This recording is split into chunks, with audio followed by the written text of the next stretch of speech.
ನಮಸ್ಕಾರ ವೀಕ್ಷಕರೇ. ಸ್ವಲ್ಪ ದಿನಗಳಿಂದ ಸುದ್ದಿ ವಿವಾದಗಳಿಂದ ದೂರ ಇದ್ದ ರಾಹುಲ್ ಗಾಂಧಿ ಈಗ ಮತ್ತೊಂದು ಹೇಳಿಕೆ ಮೂಲಕ ಸುದ್ದಿ ಆಗ್ತಾ ಇದ್ದಾರೆ. ಕುಂಭಮೇಳ ವಿಚಾರದಲ್ಲಿ ಮೋದಿಯನ್ನ ಪ್ರಶ್ನೆ ಮಾಡೋದಕ್ಕೆ ಹೋಗಿ ಭಾರತೀಯರಿಂದ ತೀವ್ರ ತರಾಟೆಗೆ ಒಳಗಾಗ್ತಾ ಇದ್ದಾರೆ. ಯಾವುದನ್ನೋ ಇನ್ಯಾವುದಕ್ಕೋ ಲಿಂಕ್ ಮಾಡೋದ್ರಲ್ಲಿ ಕಾಂಗ್ರೆಸ್ ಎತ್ತಿದ ಕೈ ಅನ್ನೋದು ಜನರು ಹೇಳೋ ಮಾತು. ಆದರೆ ಸಡನ್ ಆಗಿ ರಾಹುಲ್ ಈಗ ಈ ಟಾಪಿಕ್ ಎತ್ತೋದ್ರ ಹಿಂದೆ ಯಾವ ಅಜೆಂಡಾ ಇರ್ಬೋದು ಅನ್ನೋದನ್ನ ಭಾರತೀಯರು ಗಾಢವಾಗಿ ಆಲೋಚಿಸ್ತಾ ಇದ್ದಾರೆ. ಇನ್ನೊಂದೆಡೆ ದೆಹಲಿಯಲ್ಲಿ ರಾಹುಲ್ ನ್ಯೂಜಿಲೆಂಡ್ ಪ್ರಧಾನಿಯನ್ನ ಭೇಟಿಯಾಗಿರೋದು ಕೂಡ ಎಲ್ಲರ ಅಚ್ಚರಿಗೆ ಕಾರಣವಾಗ್ತಾ ಇದೆ. ಯಾಕಂದ್ರೆ ಸಹಜವಾಗಿ ರಾಹುಲ್ ವಿದೇಶಿ ನಾಯಕರನ್ನ ಸೀಕ್ರೆಟ್ ಆಗಿ ಮೀಟ್ ಮಾಡ್ತಾ ಇದ್ರು. ಆದ್ರೆ ಹಿಂದುತ್ವದ ಪರ ಇರೋ ನಾಯಕನನ್ನ ಓಪನ್ ಆಗಿ ಮೀಟ್ ಆಗ್ತಾ ಇರೋದು ಎಲ್ಲರಿಗೂ ಅಚ್ಚರಿ ಹಾಗೂ ಗೊಂದಲವನ್ನ ತರಿಸ್ತಾ ಇದೆ. ಮತ್ತೊಂದೆಡೆ ಕಾಂಗ್ರೆಸ್ ಮಾಜಿ ನಾಯಕ ಆಚಾರ್ಯ ಪ್ರಮೋದ್ ರಾಹುಲ್ ರನ್ನ ಮತ್ತೆ ಎಕ್ಸ್ಪೋಸ್ ಮಾಡಿದ್ದಾರೆ. ಇದೆಲ್ಲವನ್ನ ಒನ್ ಬೈ ಒನ್ ವಿವರಿಸ್ತಾ ಹೋಗ್ತೀವಿ. ಈ ವಿಡಿಯೋವನ್ನ ತಪ್ಪದೆ ಕೊನೆ ತನಕ ನೋಡಿ. ಅದಕ್ಕೂ ಮುನ್ನ ಮೀಡಿಯಾ ಮಾನ್ಸ್ಟರ್ ಚಾನಲ್ ಅನ್ನ ತಪ್ಪದೆ ಸಬ್ಸ್ಕ್ರೈಬ್ ಮಾಡಿ. ಎಸ್, ಒಂದೊಂದ್ಸಲ ರಾಹುಲ್ ಗಾಂಧಿ ರಾಜಕೀಯ ಎಲ್ರಿಗೂ ಅಚ್ಚರಿ ತರಿಸುತ್ತೆ. ಅದೆಲ್ಲಿಂದ ಇಂಥ ವಿಚಾರಗಳನ್ನ ಹಿಡ್ಕೊಂಡ್ ಬರ್ತಾರಪ್ಪ ಅನ್ಸುತ್ತೆ. ಒಬ್ಬ ವಿಪಕ್ಷ ನಾಯಕ ಸ್ಥಾನದಲ್ಲಿರೋನಾಗಿ ಆಡಳಿತದಲ್ಲಿರೋ ಪಕ್ಷದ ಅಥವಾ ಸರ್ಕಾರದ ವಿರುದ್ಧ ದನಿ ಏರಿಸೋ ಕೆಲಸ ಮಾಡ್ಬೇಕು ಅನ್ನೋದು ನಿಜಕ್ಕೂ ಸರಿಯೇ. ಆದ್ರೆ ಅದಕ್ಕೊಂದು ರೀತಿ ನೀತಿ ಅನ್ನೋದು ಇರಬೇಕಲ್ವಾ? ಇಲ್ಲೇ ರಾಹುಲ್ ಗಾಂಧಿ ಫೇಲ್ ಆಗ್ತಾ ಇರೋದು.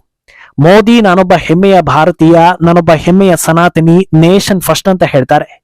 ಇಲ್ಲಿ ರಾಜಕೀಯವಾಗಿ ರಾಹುಲ್ ಗಾಂಧಿ ಕೇವಲ ಮೋದಿಯನ್ನ ವಿರೋಧಿಸಿದ್ರೆ ಸಮಸ್ಯೆ ಇರ್ತಾ ಇರ್ಲಿಲ್ಲ. ಆದ್ರೆ ಅದರ ಜೊತೆಗೆ ಸನಾತನ ಭಾರತ ದೇಶ ಎಲ್ಲವನ್ನ ವಿರೋಧಿಸೋದಕ್ಕೆ ಹೋಗಿನೇ ಇಂದು ಇಂಥ ಪರಿಸ್ಥಿತಿ ಬಂದಿರೋದು. ಈಗ ಮತ್ತೊಂದು ಅಸ್ತ್ರ ಬಿಡೋದಕ್ಕೆ ಹೋಗಿ ಬ್ಯಾಕ್ ಫೈರ್ ಆಗ್ತಾ ಇದೆ. ಅಂದಹಾಗೆ ರಾಹುಲ್ ಈ ಬಾರಿ ದನಿ ಎತ್ತಿರೋದು ಮಹಾಕುಂಭದ ವಿರುದ್ಧ. 144 ವರ್ಷಗಳಿಗೊಮ್ಮೆ ಬರೋ ಮಹಾಕುಂಭ ತಿಂಗಳುಗಳ ಕಾಲ ನಡೆದು 60 ಕೋಟಿಗೂ ಅಧಿಕ ಭಕ್ತರು ವಿಸಿಟ್ ಕೊಟ್ಟು ಯಶಸ್ವಿಯಾಗಿ ನಡೆದಿದ್ದು ಆಯ್ತು, ಮುಗಿದಿದ್ದು ಆಯ್ತು. ಎಷ್ಟೋ ಜನರು ಅದನ್ನ ಮರೆತಿದ್ದೂ ಆಗಿದೆ. ಆದರೆ ರಾಹುಲ್ ಗಾಂಧಿ ಮಹಾಕುಂಭವನ್ನ ಮರೆತಿಲ್ಲ.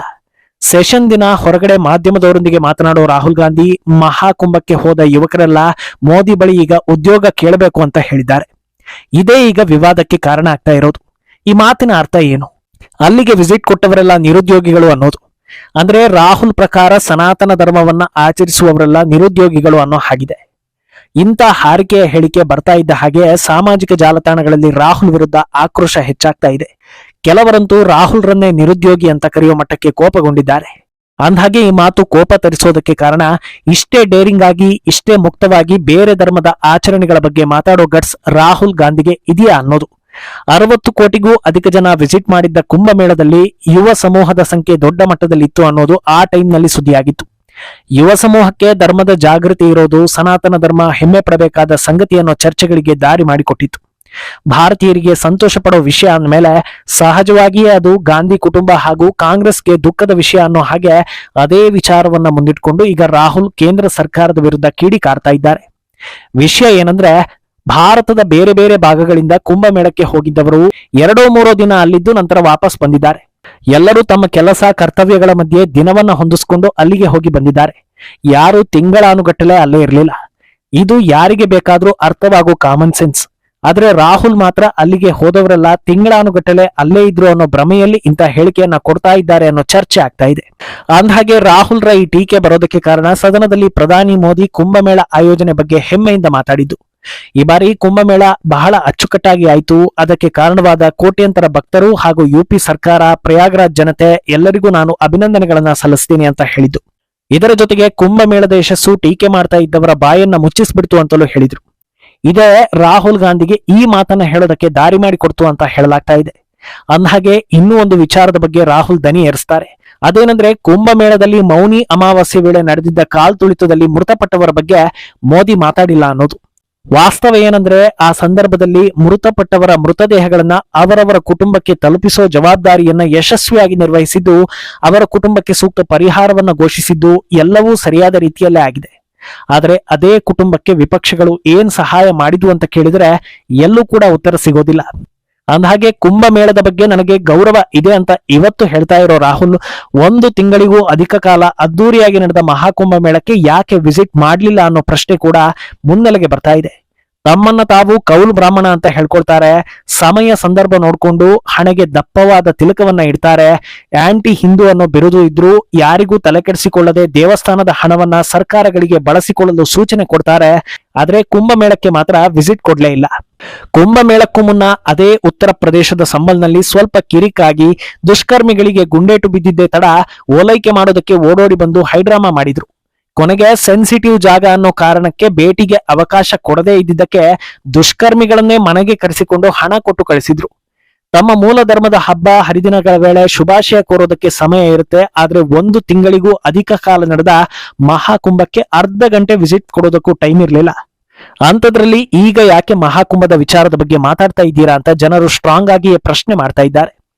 ಇನ್ನು ಇದೇ ಸದನದಲ್ಲಿ ರಾಹುಲ್ ಹೊಸ ಇಂಡಿಯಾದ ಅಂದ್ರೆ ಈಗಿರೋ ಕೇಂದ್ರ ಸರ್ಕಾರದ ಅಡಿಯಲ್ಲಿರೋ ಭಾರತದಲ್ಲಿ ವಿಪಕ್ಷ ನಾಯಕನಿಗೆ ಮಾತಾಡೋದಕ್ಕೆ ಅವಕಾಶವೇ ಕೊಡ್ತಾ ಇಲ್ಲ ಅನ್ನೋ ಆರೋಪವನ್ನ ಕೂಡ ಮಾಡಿದ್ರು.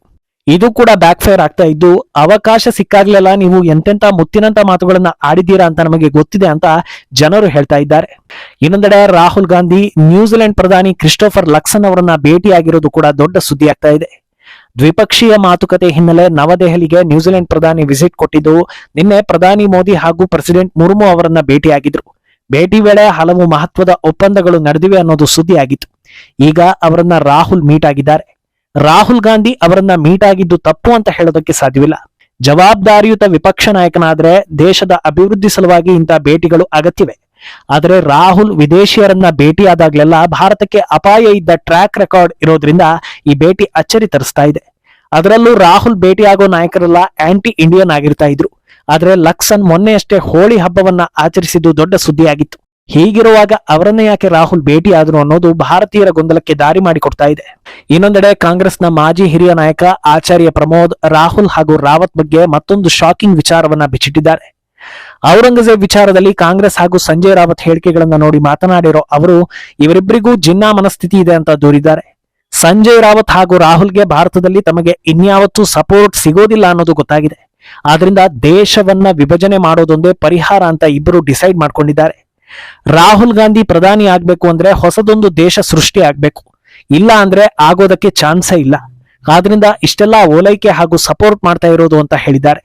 ಒಂದು ಕಾಲದಲ್ಲಿ ಕಟ್ಟರ್ ಕಾಂಗ್ರೆಸ್ಸಿಗನಾಗಿದ್ದ ಆಚಾರ್ಯ ಈಗ ಡೆಡ್ ಆಪೋಸಿಟ್ ಆಗ್ತಾ ಇದ್ದು, ಅವರು ಬಿಚ್ಚಿಡ್ತಾ ಇರೋ ಮಾಹಿತಿಗಳೆಲ್ಲ ಅಚ್ಚರಿಯನ್ನ ತರಿಸ್ತಾ ಇದೆ.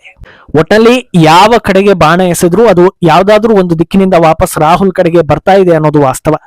ಅವರ ನಿಲುವುಗಳು ಸರಿ ಇಲ್ವೋ ಅಥವಾ ಅವರ ಗೈಡ್ಗಳು ಸರಿ ಇಲ್ವೋ ಗೊತ್ತಿಲ್ಲ.